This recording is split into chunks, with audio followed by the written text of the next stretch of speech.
I would describe Elizabeth's personality as driven, focused, determined. Yeah, especially when it comes to sports. During a normal week of soccer, I practice Monday, Tuesday, Wednesday, and Friday, and I have games on Saturday and Sunday, so it's a lot of soccer, but I love it. I haven't really coached anyone like Elizabeth before. As a kid, to be honest, she's very dedicated. She's very likable.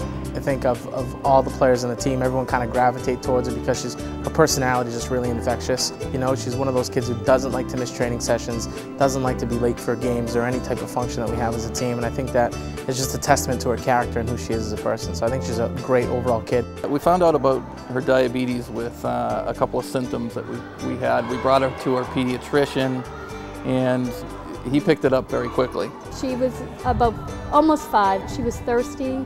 She was a relatively easygoing, mild-mannered child, and she became very cranky and irritable. So we brought her to the pediatrician, and he said it's diabetes. So we went from there. To keep my diabetes in check, I have to check my blood sugars regularly, which I just give myself a finger prick. And if my blood sugar is high, I have to correct it, which means just give myself insulin. And if my blood sugar is low, I have to drink a juice box or eat sugar to raise it. And I do that about 8 times a day. At night, my parents come in and check my blood sugars because I'm sleeping. And most times I don't wake up. And if it's low, my blood sugars are low, they'll just wake me up and I'll have either a juice box or maybe a glucose tablet. And then I retest again when I wake up in the morning. And then I just keep checking it frequently throughout the day. I did have some reservations. I coached a former player of mine, had diabetes before, but no one ever wore the pump.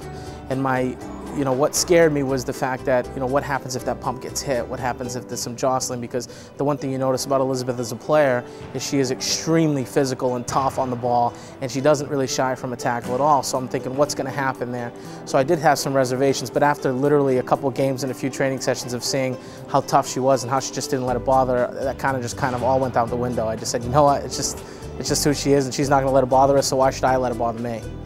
An insulin pump gives you insulin through a tube, and it goes into your body and it breaks down the glucose, and the glucose is what raises your blood sugar.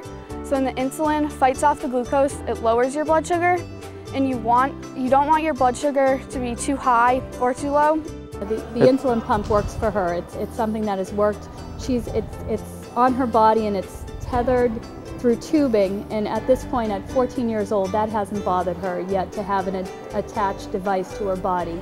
But for herself and for us, it's allowed her at a very young age to have the independence, and it's something that she's taken on as well. She's wanted to be able to be independent since she was little and go to a friend's house, play, and be involved with whatever she could be involved with on her own.